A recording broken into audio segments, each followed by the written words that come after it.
You know, sometimes life throws you curveballs so wild, so utterly unbelievable, that you just can't fathom how you'll ever recover. But what if the person throwing those curveballs was your own mother? Can you imagine your own flesh and blood convincing the man you love to marry your sister, telling him she was stronger and better for him? Pause, a slight, bitter laugh. Yeah, that happened to me. I'm Sophia Thompson, 32 years old, and honestly, I never imagined my life would turn out this way.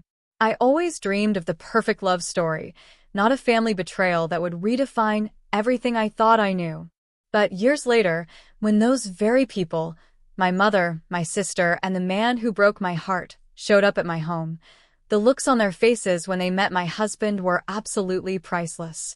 Sometimes, life's biggest heartbreaks truly do lead to the greatest blessings. Before I dive into this wild, messy journey, let me know where you're watching from the comments. And hey, if you're into stories about turning family betrayal into triumph, hit that like and subscribe button. Growing up in suburban Boston, our family looked picture perfect from the outside. A colonial home, a white picket fence, a manicured lawn, all hiding the deep, dark dysfunction simmering beneath. My mother, Diane, was the queen of our household, ruling with an iron fist wrapped in a velvet glove. She could smile sweetly at neighbors, then dissect their entire existence the second they left. My dad, Gerald, was her opposite. Quiet, passive, perpetually nodding along, always trying to keep the peace. Then there was Amber, my sister, 3 years older. She was everything my mother wanted: blonde, beautiful, a social butterfly. Cheerleader, homecoming queen, the girl every boy wanted. I was the family's black sheep. While Amber spent hours perfecting her makeup, I buried myself in books and computer code. My bedroom walls were covered in academic awards, not boy band posters. By 14, I taught myself 3 programming languages and built my first website. You'd think that would impress someone, right? Nope. Computers are for boys, Sophia. Mom would dismiss with a wave. You'll never find a husband hiding behind those screens. Every achievement I earned was met with a shrug and a "that's nice, dear." But did you hear about Amber's new modeling opportunity? My sister's temporary jobs and failed ventures were celebrated, while my consistent academic excellence was an afterthought. My father would occasionally sneak into my room after these exchanges, an awkward pat on the shoulder. "Your mother means well," he'd mumble. "She just worries about you." But his eyes told a different story. He knew the favoritism was wrong, but he lacked the courage to confront it. The summer before my senior year, I won a national coding competition. It came with a college scholarship. I excitedly shared the news at dinner. Mom's response? "Well, I suppose that's one way to get to college, since you won't be getting any athletic scholarships like Amber did." My father stared at his plate. Amber just smirked. That night, I made a promise to myself. That scholarship was my ticket out. I applied only to colleges at least 3 states away. When my acceptance letter from MIT arrived, I celebrated privately. My mother's only comment was concern about me moving so far from family. College was my salvation. For the first time, I was surrounded by people who actually valued my intelligence, my passion for technology. I met my best friend, Zoe, reaching for the same computer science textbook. "You can have it," she'd laughed. "I'll just copy your notes when you inevitably understand everything better than me anyway." Her honesty and humor were like a breath of fresh air. Through Zoe, I finally started building the confidence my family had systematically dismantled. She couldn't understand why I dreaded going home. "Your family sounds like a bad reality TV show," she'd say. "You know that's not normal, right?" Intellectually, I knew. Emotionally, I still craved their approval.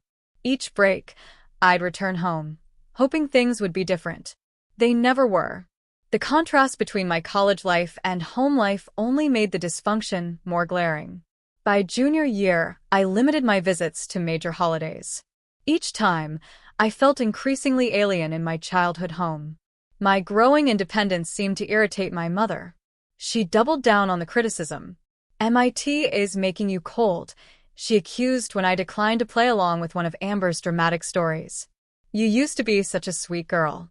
The truth was, I was finding my voice. For the first time, I started pushing back, politely but firmly. My father watched these exchanges with a mix of concern and, I dared to hope, a flicker of pride. During winter break of my senior year, when my mother suggested I dress more like Amber for a party, I calmly replied, "I'm comfortable with how I look, Mom." The shocked expression on her face was worth the silent treatment that followed. Little did I know, this newfound strength would be tested in ways I couldn't even imagine when I brought home the first man I truly loved. I met Jason Carter during a tech conference in my senior year. He was brilliant, presenting a new app, confident but not arrogant. When he fielded questions, he genuinely cared about feedback. I was impressed. I worked up the courage to approach him, suggesting improvements to his user interface. Instead of dismissing me, he pulled out a notebook. We talked for over an hour, eventually moving to a coffee shop. He had warm brown eyes that crinkled when he smiled, a habit of running his hand through his dark hair when he was thinking.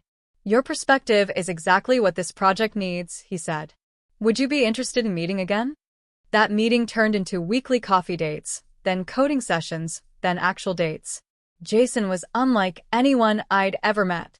Brilliant, humble, ambitious, ethical. He listened when I spoke, valued my opinions. For the first time, I felt truly seen. Our relationship deepened. We'd talk for hours about everything from algorithms to cartoons. He shared his dreams of building tech that genuinely improved lives. I found myself opening up about my family, something I rarely did. "They sound challenging," he said carefully after I described a particularly painful Christmas. "Your intelligence and passion are incredible gifts, Sophia. Anyone who can't see that isn't seeing you clearly." By spring break, we were serious. I invited him home to meet my family. Part of me wanted to show off this amazing man who valued everything my family dismissed about me. Another part hoped that seeing me with someone like Jason might finally make my mother recognize my worth. The visit started promisingly. My father seemed genuinely interested in Jason's business. My mother was uncharacteristically warm, serving her special Sunday roast. "You've done well for yourself, Jason," she purred, refilling his wine glass for the third time. "Stanford, Google, your own company at such a young age. Very impressive." I should have recognized the gleam in her eye. It wasn't approval of my choice. It was an assessment of an asset. Amber arrived halfway through dinner, a perfectly calculated late entrance. Just in the area, she claimed, though she lived 40 minutes away and was between boyfriends, fresh off being laid off from a receptionist job. She swept in, perfect hair, perfect makeup, form-fitting dress. She kissed everyone hello, lingering slightly when she reached Jason. I noticed her hand on his shoulder as she leaned in. "So, you're the genius programmer Sophia's been hiding from us," she said with a laugh that somehow implied I was keeping secrets, not just living my life 3 states away. Throughout the rest of dinner, Amber inserted herself into every conversation, strategically highlighting connections between herself and Jason. Hiking, sushi, indie films, all new passions for Amber. I watched Jason carefully, relieved to see him politely returning his attention to me or my father after each interruption. When she asked about his business model, claiming a secret interest in tech entrepreneurship, he gave brief answers before turning to me. "Sophia's actually been helping me refine the algorithm," he said, squeezing my hand under the table. She spotted inefficiencies I'd missed entirely. My mother cleared her throat. "Well, isn't that nice? Amber has quite a head for business, too. You know, she nearly majored in marketing." Amber quickly added, "I changed because marketing seemed too limiting. I wanted something broader." What she didn't mention was that she'd failed introductory marketing twice. Despite these undercurrents, the weekend visit ended on a positive note. Jason and I drove back to Cambridge. "Your mother really went all out," he said. "And your sister is certainly energetic." I laughed nervously. "That's one way to put it." He nodded thoughtfully but didn't comment further. Over the next few weeks, our relationship deepened. One late night, as we lay looking at the stars from his apartment roof, Jason broached our future. Have you thought about what happens after graduation? He asked, his fingers intertwined with mine. Job hunting, I guess, I replied. What if, he hesitated, what if you came to work with me instead? We could expand the business together. Your skills complement mine perfectly. My heart raced. Are you serious? Completely. And maybe, he squeezed my hand. Maybe we could look for an apartment together, too. If you wanted. For the first time, I allowed myself to envision a future where I was truly happy, a life built with someone who valued me for exactly who I was. I turned to kiss him, overwhelmed. I'll take that as a yes, he whispered. Little did I know, while I was dreaming of our future, forces were already in motion to ensure it would never happen. My final semester at MIT should have been exciting. Excellent job prospects, a capstone project garnering attention, a relationship that gave me the emotional support I craved. Instead, it became the period when everything fell apart. The changes were subtle at first. Jason took longer to respond to texts. Daily calls became every other day, then twice a week. He canceled our Friday night dates 3 weeks in a row, citing investor meetings that always ran late. I'm sorry, babe, he'd say, sounding genuinely regretful. This funding round is crucial. Once it's secured, things will calm down. I believed him. His startup was at a critical stage. I was busy too, perfecting my capstone. Still, something felt off. One evening, scrolling through Instagram, I saw a post from a restaurant in my hometown. A photo of their famous chocolate lava cake, the caption mentioning a special visitor from the tech world. In the blurred background, Jason's profile. My stomach dropped. He told me he was in New York that weekend. What was he doing in my hometown, 3 hours in the opposite direction? When I confronted him, his explanation came too quickly. Last-minute change of plans. A potential investor lives near your parents. I was going to tell you, but you were stressed about your deadline. Did you see my family while you were there? I asked. A pause. Too long. I ran into your mom at the grocery store. Pure coincidence. She insisted I come over for coffee. Something in his voice sounded off, but I couldn't identify what. I told myself I was paranoid, that distance and stress were making me insecure. I threw myself deeper into my project, ignoring the growing unease. 3 weeks later, during spring break, I decided to surprise Jason. I drove to his apartment instead of going home. I hadn't told my family either. The thought of another tense dinner with Amber's increasingly obvious flirtation was more than I could handle. When I arrived, his car wasn't there. On a hunch, I drove to his office. Not there either. But his business partner, Ryan, was just leaving. Jason. Ryan looked confused. He took a few days off. Said he was visiting family. Jason's family lived in California. Mine lived in Massachusetts. We were in Cambridge. I drove home in a daze, not entirely sure what I was thinking or planning. 6 hours later, I pulled into my parents' driveway at 11 p.m. My father's car was there. My mother's too. And parked behind them, Jason's distinctive blue Subaru, with a small dent in the passenger door from our hiking trip. The house was dark except for the living room. I used my key to enter quietly, hearing low voices. I moved toward the sound, my heart pounding so loudly, I was sure they would hear it. I stopped at the living room entrance, partially hidden by the hallway wall. Jason sat on our couch, my sister beside him, closer than friends would sit. My mother was in her favorite armchair, leaning forward animatedly as she spoke. You two make so much sense together, she was purring. Sophia is so absorbed in her computer world. She'll never fully appreciate what you're building, Jason. You need someone who understands the social aspects of business, the connections, the networking. Amber has those skills in abundance. Jason shifted uncomfortably. Sophia has been really distant lately, always working on her project. That's how she is, Amber chimed in, placing her hand on his knee. Always choosing computers over people. Remember when she skipped my college graduation to attend that tech conference? My blood ran cold. I hadn't. I'd skipped it because Amber specifically told me not to come after I'd refused to write her final term paper. I just don't know anymore, Jason continued, his voice soft. Things were so clear a few months ago. But now you need to think about your future, my mother pressed. Amber can be the perfect partner for a man with your ambitions. The supportive wife who makes the right connections, hosts the right dinner parties. Can you honestly see Sophia doing that?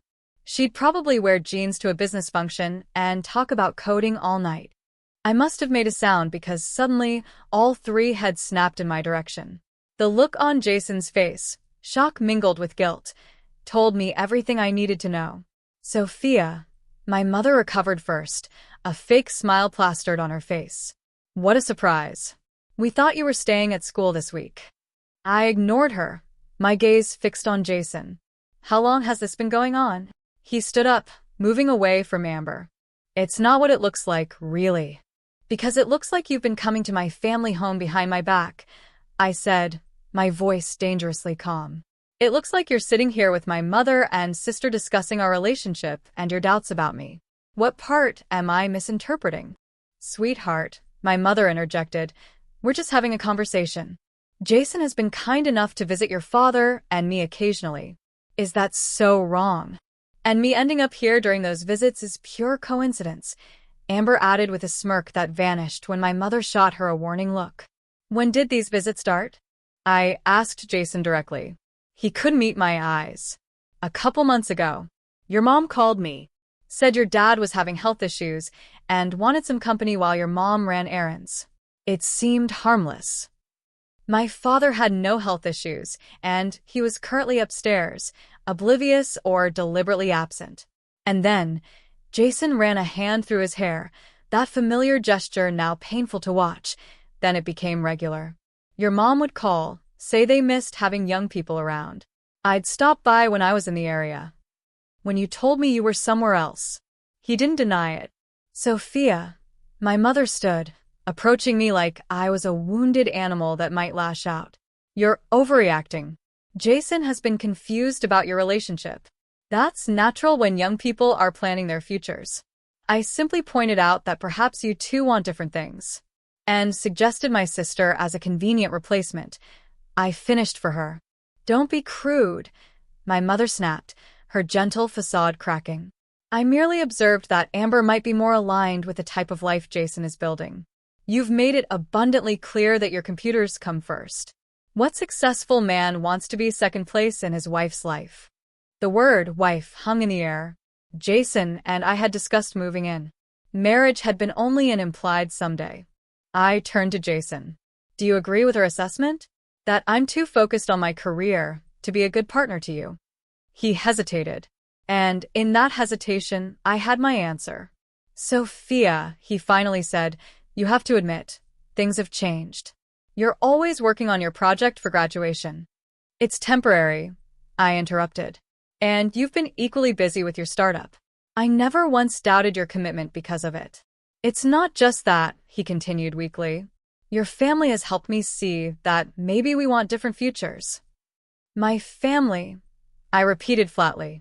You mean my mother and the sister, who's apparently been pursuing you behind my back. No one's been pursuing anyone, Amber protested, though her hand still rested possessively on the couch where Jason had been sitting. I laughed.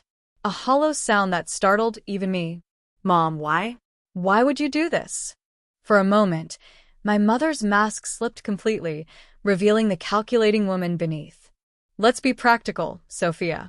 Amber needs a successful husband more than you do. You'll always be able to support yourself with your computer job. Amber needs security, social standing. The brutal honesty stunned me into silence. Besides, she continued, apparently believing this logic would convince me, you were never going to be the right wife for someone like Jason. He needs someone who understands the social requirements of being married to a successful man. Someone who can entertain, who knows the right people, someone who puts family first.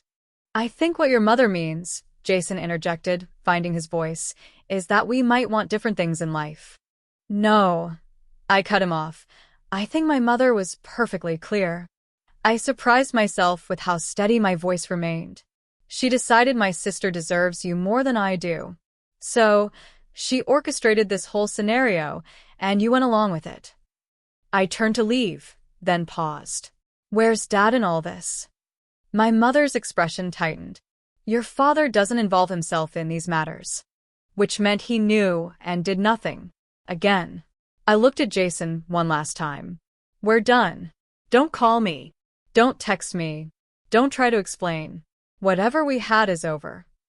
As I walked out, I heard my mother saying, "She'll calm down eventually." Sophia has always been dramatic about these things. I got in my car and drove until I couldn't see through my tears anymore. Pulling over at a highway rest stop, I called the only person I could trust. Zoe. I choked out. I need help. Everything's falling apart. The next few weeks passed in a blur. I couldn't eat, couldn't sleep, and definitely couldn't focus on completing my final semester. After 4 years working toward my degree, I made the painful decision to withdraw, with just 2 months remaining. My academic advisor was shocked. "This isn't like you, Sophia," she said. "Whatever is happening, we can work around it." But the thought of remaining in Cambridge, where every coffee shop and library corner held memories of Jason, was unbearable. More importantly, I couldn't bear the thought of graduating with no one in the audience truly cheering for me. The facade had been completely shattered. Zoe offered me her couch. Her tiny apartment became my refuge as I cycled through grief, rage, and paralyzing self-doubt. Some days, I couldn't get out of bed, replaying my mother's words. "Amber needs a successful husband more than you do," had my entire family relationship in a competition I wasn't even aware I was participating in. "Your mother is genuinely the most toxic person I've ever heard of," Zoe declared one evening as we split a pint of ice cream. "And I once had a roommate who stole my identity and opened 3 credit cards." Despite her humor, I could see her growing concern. After a week of barely leaving the couch, she gently suggested therapy. "Just a few sessions," she urged. My cousin went after her divorce and said it changed her life. Mostly to appease her, I agreed. The therapist, Dr. Linden, was a woman in her 50s with kind eyes and a direct manner that cut through my foggy mental state. "What your family did was a profound betrayal," she told me in our first session. "Your feelings are completely valid, but you have choices now about what role they play in your future." Over the next few months, those weekly sessions became anchors. Dr. Linden helped me see patterns in my family dynamics that went far beyond this final betrayal. More importantly, she helped me understand that I didn't have to continue participating in them. "Your mother's behavior suggests deeply rooted insecurities that she's projecting onto both you and your sister," Dr. Linden explained. "But her issues don't have to become your issues." By August, I had made a decision. I applied to complete my degree at the University of Washington in Seattle, as far from Boston and California as I could reasonably get. With my MIT transcript and glowing recommendations, I was accepted with a scholarship that would cover my final semester. Saying goodbye to Zoe was difficult. She had been my rock. "You better video call me every week," she said fiercely as we hugged at the airport. "And I'm coming to your graduation with an embarrassingly large sign and air horns." Seattle felt like breathing fresh air after being underwater. The city's blend of technology and natural beauty suited me perfectly. I found a tiny studio apartment near campus and decorated it with absolutely nothing that reminded me of my past life. No family photos, no mementos from MIT, no traces of Jason.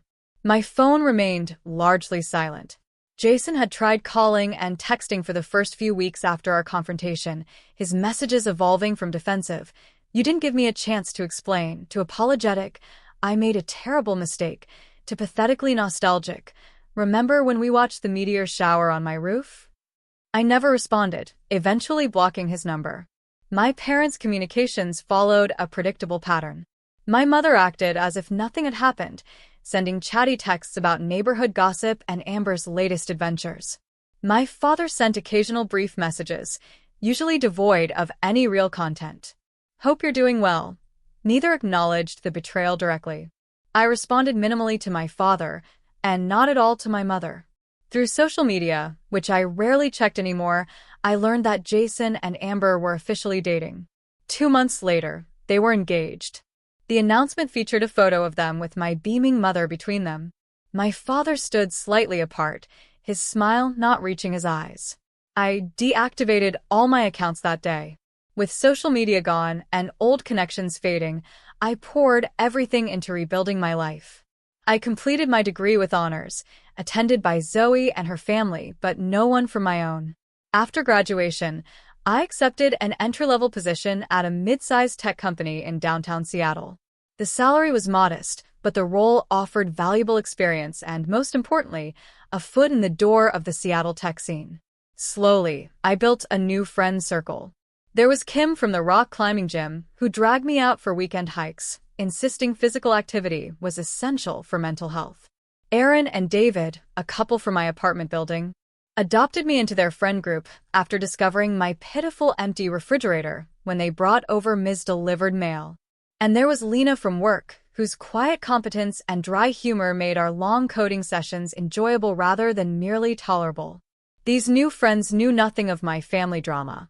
To them, I was simply Sophia from the East Coast who didn't talk much about home.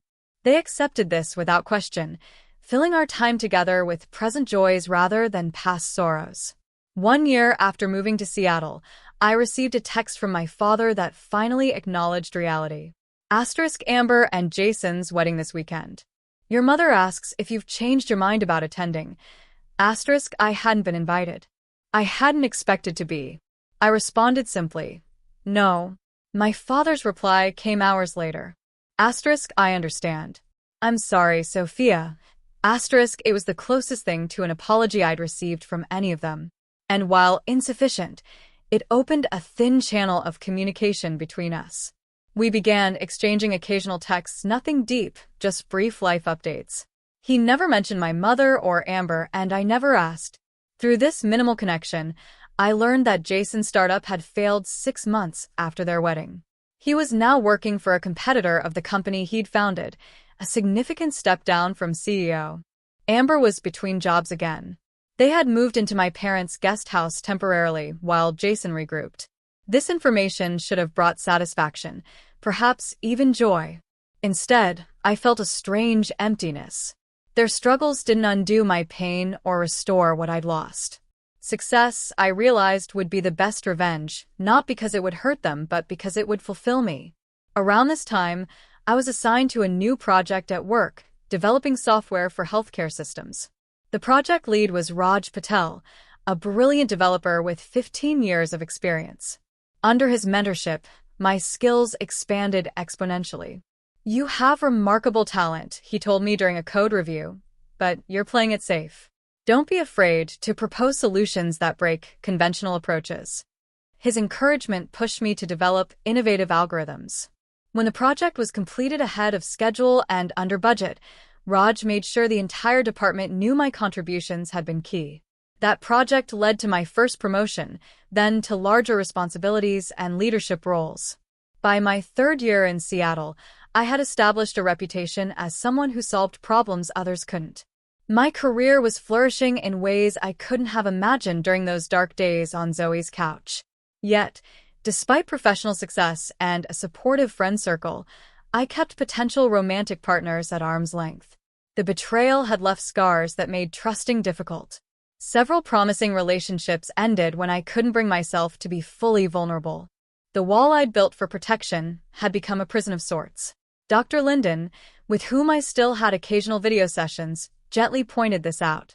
Walls keep out pain, she said, but they also keep out joy. At some point, you'll need to decide if the protection is worth the isolation. I wasn't sure it wasn't, but life has a way of making decisions for us when we hesitate too long to make them ourselves. The Nexus project was my company's most ambitious undertaking to date. A comprehensive system designed to integrate patient data across healthcare providers while maintaining strict privacy protocols. The complexity required assembling an elite team. As one of the lead developers, I attended the kickoff meeting with both excitement and trepidation. Before we begin, our department head opened the session. I'd like to introduce Michael Zong, who's joining us from our Toronto office.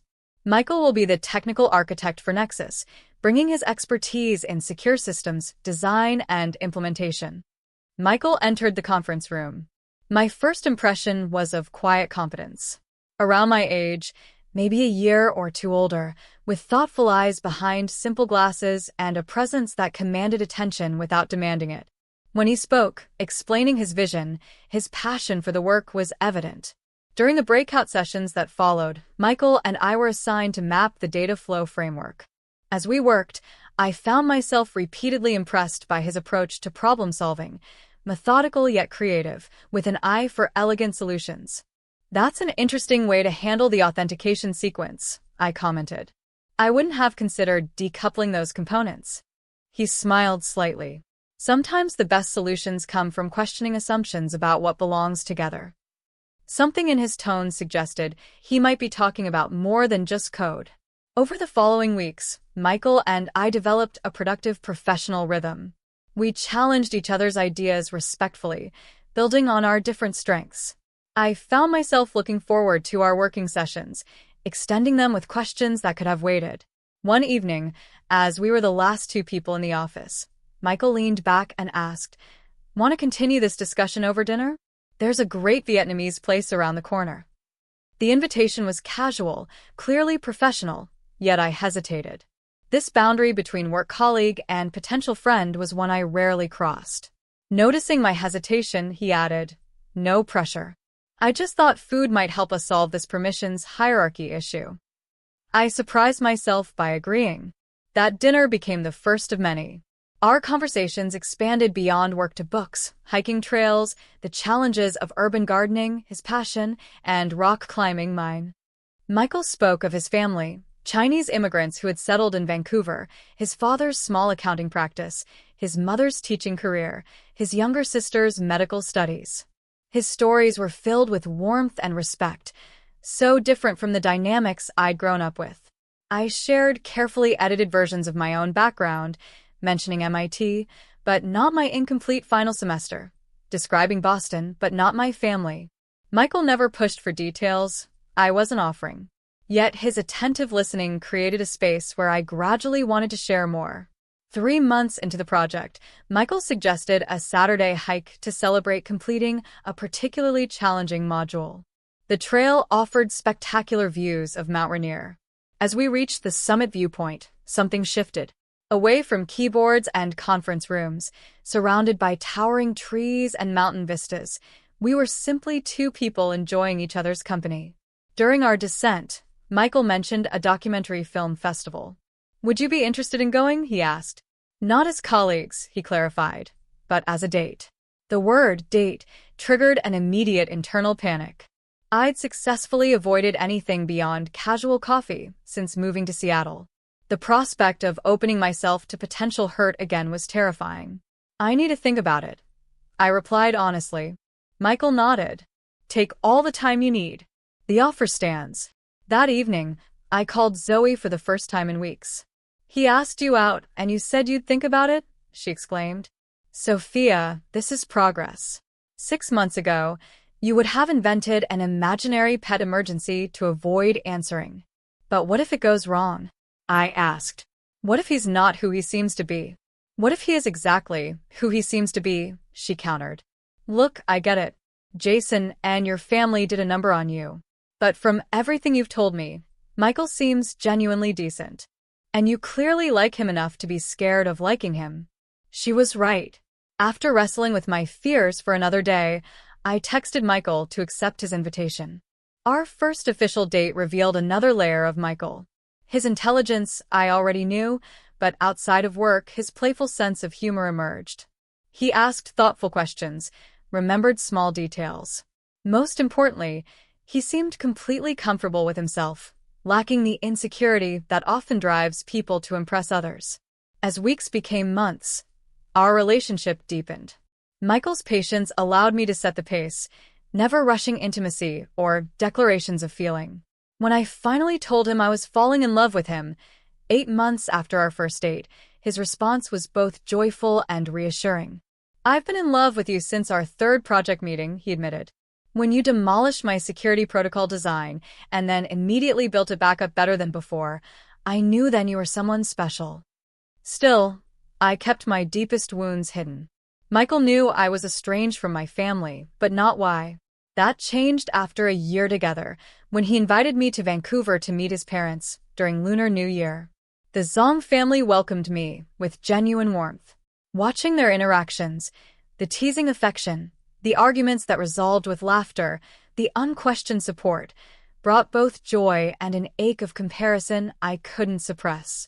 After we returned to Seattle, Michael found me crying in our hotel room. "What's wrong?" he asked, immediately concerned. "Did my family overwhelm you? My mother can be intense, I know." "No, your family is wonderful," I managed through tears. "It's just they made me see what I never had." That night, I finally shared the full story. MIT, Jason, my mother's manipulation, my sister's betrayal, my father's complicity, the shattered life I'd fled, and the new one I'd built from the pieces. Michael listened without interruption, his expression shifting from shock to anger to deep compassion. When I finished, he took my hands in his. "Thank you for trusting me with this. I understand now why trust is so difficult for you." He paused, choosing his words carefully. "What they did was unforgivable. But I need you to know something.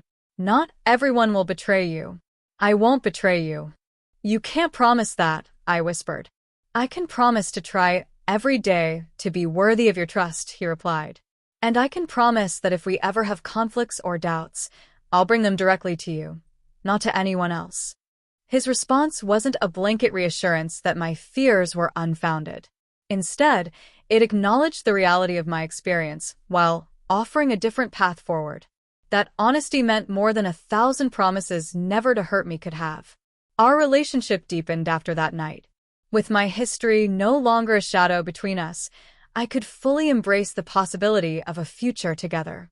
Michael became not just my partner, but my closest friend, challenging me when I needed challenging and supporting me when I needed support. 2 years into our relationship, during a weekend trip to the San Juan Islands, Michael proposed. The ring was an emerald, not a diamond, a design he'd helped create. "It reminded me of your eyes," he explained, "and emeralds symbolize truth and love. Both seem appropriate." Though I'd known this moment might come, I found myself hesitating. "Are you sure? My family baggage is considerable." Michael smiled. "I'm not marrying your family. I'm asking to marry you, Sophia Thompson, with all your brilliance and strength and carefully protected heart. Will you build a life with me?" "Yes," I said, the word carrying all the certainty I'd never thought I'd feel again. "Yes, I will." We planned a small wedding with just our closest friends. I didn't invite my family, though I sent my father a brief text letting him know I was getting married. His response was typical. "Congratulations. I hope you'll be very happy. No mention of attending." No questions about Michael. I hadn't expected otherwise. Our wedding day was perfect in its simplicity. Zoe served as my maid of honor, flying in from Boston with her new fiancé. Michael's sister was a bridesmaid, and his college roommate stood as best man. We exchanged vows in a garden overlooking Puget Sound, surrounded by 40 people who truly cared about us. "Today I choose you," Michael said in his vows, "and I'll choose you again tomorrow, and every day after that." My own vows acknowledged the journey. "You taught me that trust isn't naive. It's the bravest choice we can make. I trust you with my heart, my future, and all the dreams we'll build together." After the wedding, life expanded in unexpected ways. Michael and I combined our technical expertise to launch a healthcare data security startup. The timing was perfect. Increased regulations around patient data privacy created an immediate market for our solutions. Within 18 months, we'd grown from just the two of us working evenings and weekends to a company of 20 employees with significant venture funding. Success brought visibility I hadn't anticipated. Our company was featured in tech publications and local business journals. I gave interviews and presented at conferences. Though I used my married name professionally, Sophia Jiang, it was only a matter of time before my past and present collided. That collision came in the form of a LinkedIn message from Jason. "Congratulations on your success. You always were the brilliant one. We'd love to catch up sometime." I showed the message to Michael, who raised an eyebrow. "What do you want to do?" Nothing, I replied. He's not part of my life anymore. I deleted the message without responding, but it triggered thoughts about my family that I'd managed to suppress for years. Through occasional texts with my father, I knew that Jason and Amber's marriage was struggling. His career had never recovered from his startup's failure, and Amber had grown resentful of their financial dependence on my parents. My mother apparently still controlled the family narrative, positioning me as the ungrateful daughter who had abandoned them. Then came news that changed everything. My father had been diagnosed with pancreatic cancer. His text was characteristically understated. Asterisk doctor says 6 to 12 months. Would like to see you before then. Asterisk after years of maintaining emotional distance, I found myself at a crossroads. The hurt remained, but so did earlier memories of my father teaching me to ride a bike, sneaking me extra dessert, quietly encouraging my academic interests even when he didn't understand them. I think I need to go, I told Michael that evening. Then we'll go, he replied simply. Together. The decision to reconnect with my family opened the door to a confrontation years in the making. A confrontation that would finally bring everything full circle in ways I never could have anticipated. After careful consideration, Michael and I decided that rather than visiting my family home, where my mother would control the environment, we would invite them to Seattle. The distance would give me emotional space and the home field advantage I needed for such a loaded reunion. We'll host them at our place, Michael suggested. That way, you can set the terms of engagement. Our place was a waterfront property on Mercer Island, purchased after our company's second round of funding. The modern glass and cedar home, with its expansive views of Lake Washington, reflected our success in a way words couldn't convey. I wasn't above wanting my family to see what I'd built without them. I called my father directly to extend the invitation. His voice, thinner than I remembered, brightened when I suggested the visit. We could come next month, he said. Your mother and I. And would it be all right if Amber and Jason came, too? They're living with us now, and your mother doesn't want to leave Amber alone while we're gone. The request sent ice through my veins. Seeing my parents after 6 years would be challenging enough. Facing Jason and Amber seemed impossible, but I recognized the manipulation. My mother was ensuring I couldn't have time alone with my father. Everyone is welcome, I said, surprising myself with how steady my voice remained. We have plenty of room. Michael squeezed my hand in support as I ended the call. Are you sure about this? Including Jason and Amber? No, I admitted, but I need to do this completely. No more shadows hanging over us. The month before their visit passed quickly.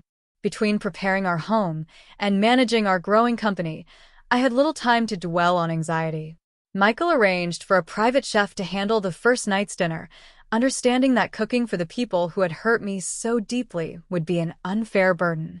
The day of their arrival, I stood in our living room, looking out over the water, trying to center myself.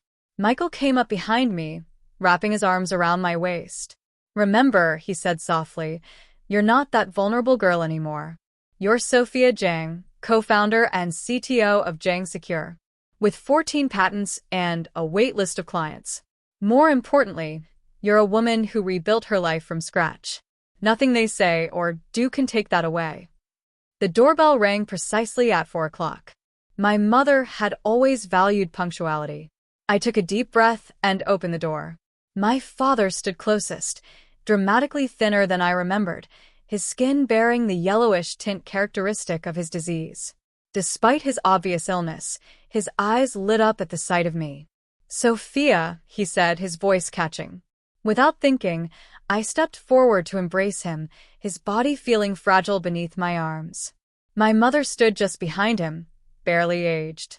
Her critical eyes took me in, then shifted to assess our home visible through the open door. You look well, she said, her tone suggesting surprise at this fact. Thank you for having us. Amber and Jason hung back awkwardly. My sister had gained weight, her once model-esque figure now softer.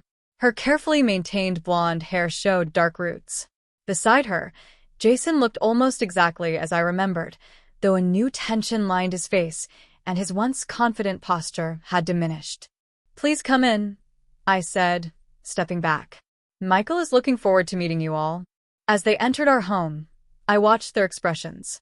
My mother's practiced neutrality couldn't fully mask her shock at the obvious luxury.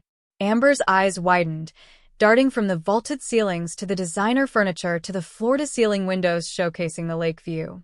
Jason seemed to physically shrink as he took in the success I'd achieved without him. Michael appeared from his office, the consummate host. Tall, distinguished in casual linen pants and a light blue button-down, he radiated confidence without arrogance. "Welcome to Seattle," he greeted them, shaking hands with my father, then my mother.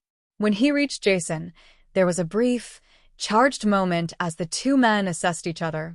Michael's smile never wavered, but I saw Jason recognize something in my husband's eyes. Knowledge of exactly who Jason was and what he had done. "We've prepared the guest rooms upstairs," Michael continued smoothly. "Why don't you all get settled before dinner? Sophia can show you the way." As I led my family upstairs, my mother fell into step beside me. "This is quite a home," she remarked. "Your husband must be very successful." "We both are, Mother," I replied evenly. "I co-founded our company with Michael. We're equal partners in every sense." She absorbed this information with a tight smile. How progressive. I showed them to their rooms, my parents in the main guest suite, Amber and Jason in the smaller room across the hall. As they unpacked, I retreated downstairs to find Michael opening wine in the kitchen. "They're exactly as you described," he said quietly. "Your mother started assessing the property value within 30 seconds of arrival." I laughed despite my tension. "Just wait until dinner. She'll be counting the silver." The private chef Michael had arranged prepared an exquisite meal. As we gathered around our dining table, the conversation remained superficial. Seattle weather, their flight, my father's treatment options. Michael expertly filled awkward silences with questions about Boston and observations about Canadian and American healthcare systems. It was during dessert that my mother finally broached the subject of our company. "So," she said, setting down her fork with precision. "Sophia mentioned you run a business together. What exactly do you do?" Michael glanced at me, silently offering the chance to answer. I took it. "We founded Jang Secure 4 years ago," I explained. "We specialize in healthcare data security systems. Our software protects patient information while allowing authorized access across different healthcare providers." "Jang Secure," my mother repeated. "You took Michael's name for the company." "It tested better with focus groups," I replied smoothly, though the real reason was simpler. I'd wanted nothing of my past associated with my future. "They're being modest," my father interjected. "I looked up their company before we came. They were featured in Forbes last year. Healthcare Security Revolution, the article called it." My mother's eyebrows rose fractionally. "How impressive." Jason cleared his throat. "What's your market valuation now?" "Last funding round," Michael answered casually. "Our valuation was just over $300 million. We're not looking for additional investment currently. We're cash flow positive and growing sustainably." The figure hung in the air, $300 million.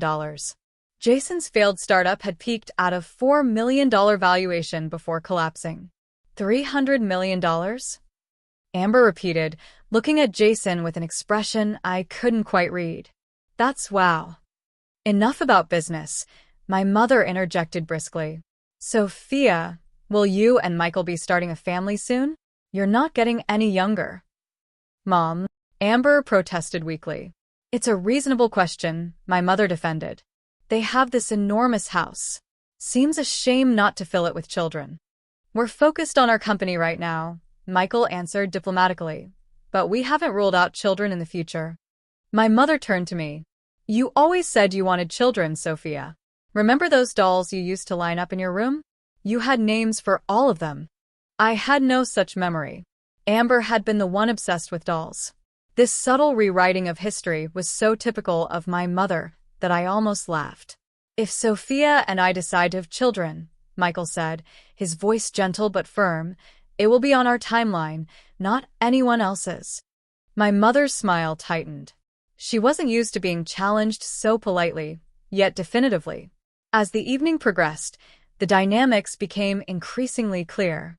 My mother attempted to reassert control through passive-aggressive comments and selective memories. My father observed quietly, occasionally catching my eye with what seemed like apology. Amber fluctuated between feigned interest in our lives and thinly veiled envy.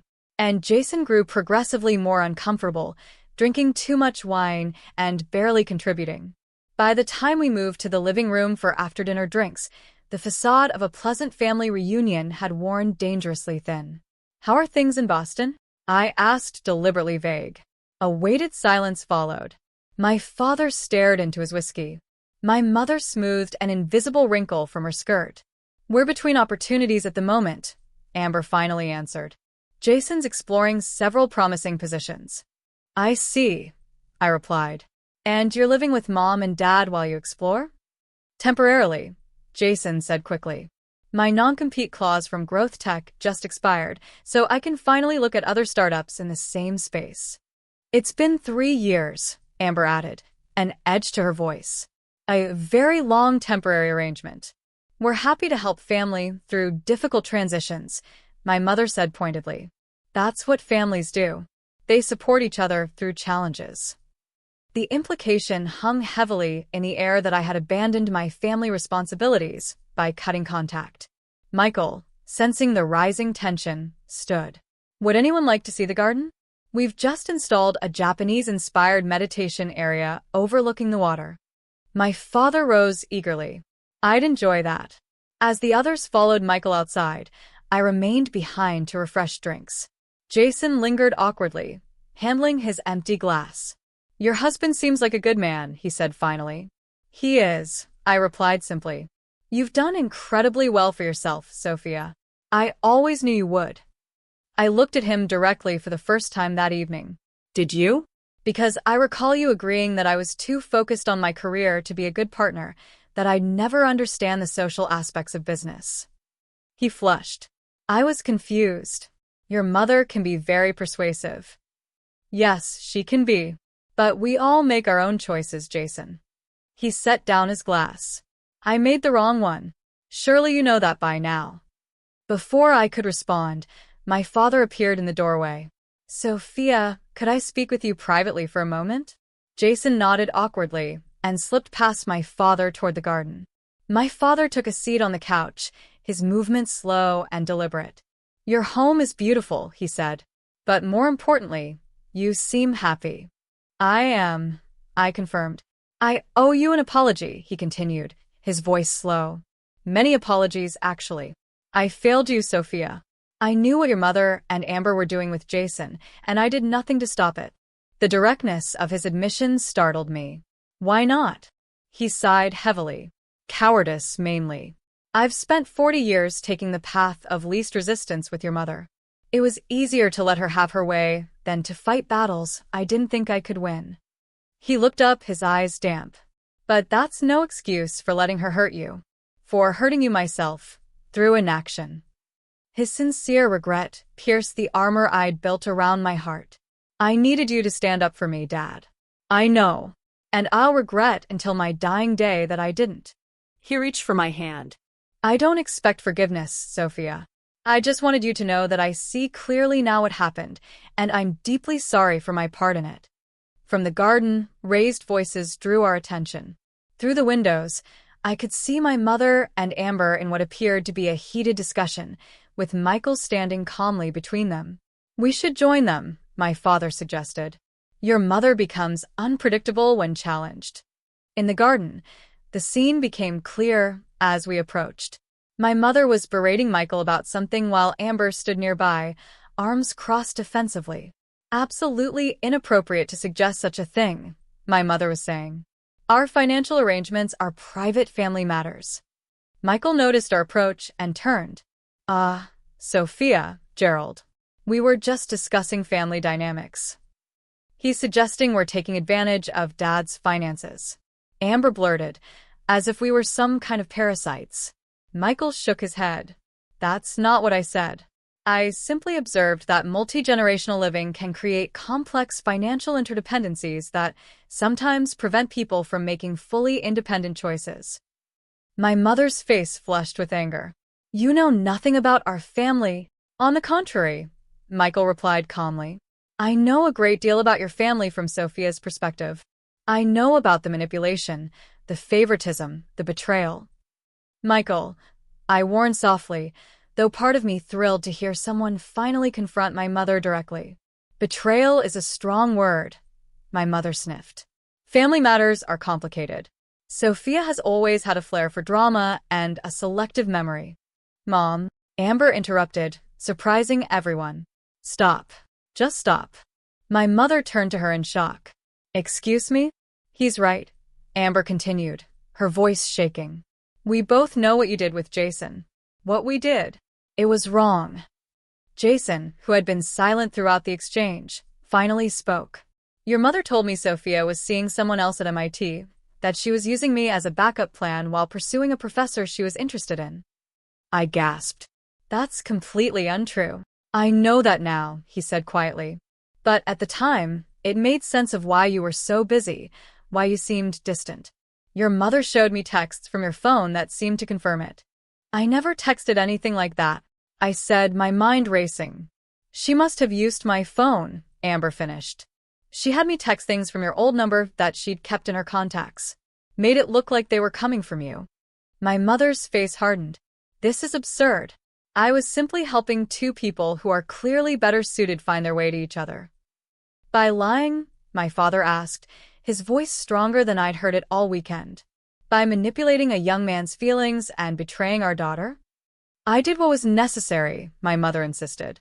Amber needed stability that Sophia didn't. Sophia was always going to be fine on her own. So, you decided to sacrifice my happiness for Amber's? I asked, the hurt still fresh despite the years. I made a practical decision, my mother replied unapologetically. Amber's looks were her only real asset. She needed to capitalize on them before they faded. You had your education, your career potential. Mom, Amber exclaimed, clearly wounded. Is that really how you see me? As nothing but a pretty face with an expiration date? My mother waved dismissively. Don't be so sensitive. I'm simply being practical.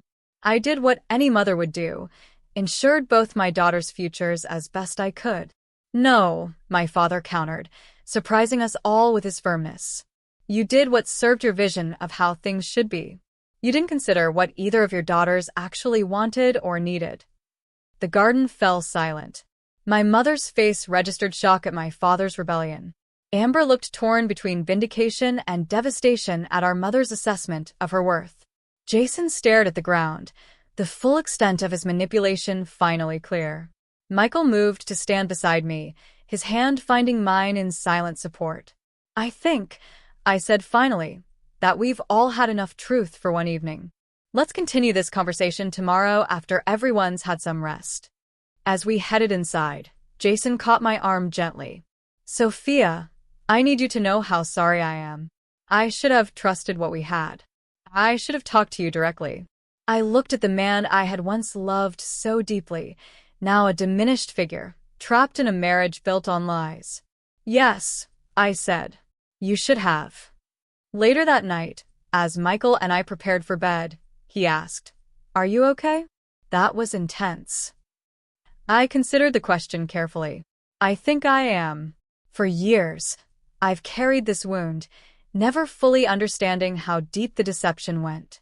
Now I know, and strangely, that helps. Your sister surprised me, he observed. I didn't expect her to break ranks with your mother. Me neither, I admitted. Maybe there's hope for her yet. Michael pulled me close. What happens now with your family? I rested my head against his chest, listening to the steady beat of his heart. I don't know exactly, but for the first time, I think there might be a path forward. At least with my father and maybe eventually with Amber. My mother? That's more complicated. Whatever you decide, Michael said, kissing my forehead, I'm with you every step of the way. As I drifted towards sleep, I realized that the confrontation had shifted something fundamental within me. The people who had once held such power over my happiness now seemed smaller, less significant. They hadn't determined my fate after all. I had. The morning after our confrontation brought a strange calm to the house. My father joined me for early coffee on the deck, watching the sunrise paint the lake in gold and pink. We sat in comfortable silence for a while before he spoke. "I had a long talk with your mother last night," he said, his thin hands cradling his mug, one of many we should have had years ago. "I told her things need to change if she wants any relationship with you going forward." "And how did that go?" I asked, already knowing the answer. He smiled ruefully. "About as well as you'd expect. She's not used to ultimatums, especially from me." "What about you, Dad? What do you want?" He looked out over the water, considering. "I want whatever time I have left to be honest. No more pretending. No more enabling behavior that hurts the people I love." He turned to me. "And I want to know my daughter again, if she's willing." Over the next 3 days, our family dynamics shifted in ways I never anticipated. My father and I spent hours talking, filling in the gaps of our lost years. I showed him our company offices, introduced him to colleagues, shared the work that filled me with purpose. He listened with genuine interest, asking insightful questions that reminded me of the thoughtful man who had encouraged my early curiosity about computers. "I'm proud of you, Sophia," he told me as we walked along the waterfront. "Not because of your success, though that's remarkable. I'm proud of the woman you've become. Strong, compassionate, resilient. You created this life despite us, not because of us." His cancer made our reconciliation bittersweet. A relationship rebuilt with an expiration date looming. Yet, there was grace in having this time, in clearing away the debris of the past before saying goodbye. With Amber, healing came more tentatively. The morning after the confrontation, she asked if I would walk with her. "I don't even know where to start," she said as we strolled past waterfront mansions. "Sorry seems inadequate. Why did you do it?" I asked. The question had haunted me for years. She was quiet for a long moment. "At first, it was just flattering to have someone like Jason interested in me. Mom kept saying what a good match we'd be. How much more I deserved someone successful than you did." She glanced at me. "I know how awful that sounds now. And later, when you knew how much it hurt me, by then I was trapped in Mom's narrative. If what we'd done wasn't justified, then I was just terrible. It was easier to believe you'd be fine, that you didn't need Jason like I did." She stopped walking. "The truth is, I was weak. I let Mom make my decisions because taking responsibility for my own life was scary." Her honesty surprised me. "When did that change?" "Watching you yesterday. Successful, confident, genuinely happy with Michael. It made me see what taking control of your own life actually looks like." She sighed. "I'm 35, living in our parents' guest house, in a failing marriage, with no career or purpose. Mom still buys my clothes and tells me how to wear my hair." I felt an unexpected pang of empathy. While my mother had betrayed me, she had infantilized Amber, keeping her dependent and diminished. "It's not too late to change that," I said carefully. "How?" The desperation in her voice was palpable. I considered my response. "Start with something small but meaningful. "Get a job." Any job that's yours alone. Open a bank account, and only your name. Build from there." Over the following days, we had several similar conversations. I didn't offer forgiveness. That would take time. But I did offer perspective and practical advice. To my surprise, Amber listened. My relationship with my mother remained the most complicated. After the confrontation, she retreated into cool politeness, maintaining the fiction that she had acted in everyone's best interests. On their final evening with us, however, as Michael and my father discussed baseball and Amber helped our housekeeper with dishes, my mother found me alone on the deck. "You've done well for yourself," she said, an admission that clearly cost her. "Better than I expected." "Thank you," I replied, not taking the bait of her qualified praise. "I still believe I did what was necessary at the time," she continued. "But I recognize that my methods were perhaps overly controlling." Coming from my mother, this was the closest thing to an apology I was likely to receive. "I won't pretend what you did didn't hurt me deeply," I said. "But I've built a good life, a life that makes me happy." She nodded, looking out at the water rather than at me. "Your father wants us to seek counseling. Family therapy, he calls it." I couldn't hide my surprise. And you agreed? It's important to him. She smoothed her slacks, a nervous gesture I remembered from childhood. Would you consider joining us occasionally? Not regularly, of course. I know you're busy. The request, halting and uncomfortable, revealed a vulnerability I'd never seen in her before. I'll think about it, I promised, not ready to commit, but unwilling to refuse outright. She accepted this with a nod, and we stood in silence, watching the sunset. Two women with a broken past and an uncertain future, but perhaps a sliver of possibility between us. The most surprising conversation came from Jason, who asked to speak with me privately before their departure. Michael raised an eyebrow when I mentioned the request. Are you comfortable with that? He asked. Yes, I assured him. There's nothing he could say that would affect us. Jason and I sat in the garden, the space between us filled with history and regret. I wanted to thank you, he began, which was not what I expected. For what? For not hating me, he said simply. You would be justified. I considered this. Hate requires energy. I'd rather direct it elsewhere. Besides, I've come to understand how thoroughly you were manipulated. That doesn't excuse my choices, he said, showing more self-awareness than I remembered. I betrayed your trust. I let myself be convinced that what we had wasn't real or valuable. He hesitated. Seeing you with Michael, the way he looks at you, the respect between you, it's made me realize what I gave up. I tensed, worried this was heading toward an inappropriate confession. He noticed and quickly added, I'm not saying this to disrupt your life or suggest anything inappropriate. I want you to know that I recognize what I lost, the person I hurt. My biggest regret isn't the failed startup or the career setbacks. It's that I let someone else define what should have mattered most to me. His sincerity seemed genuine, his regret palpable. What will you do now? I asked. He sighed. Start over, I think. Amber and I have been pretending for years. Neither of us is happy. I'm sorry to hear that, I said and meant it. Despite everything, I didn't wish them misery. Don't be. It's time for both of us to face reality and make better choices. He stood to leave, then paused.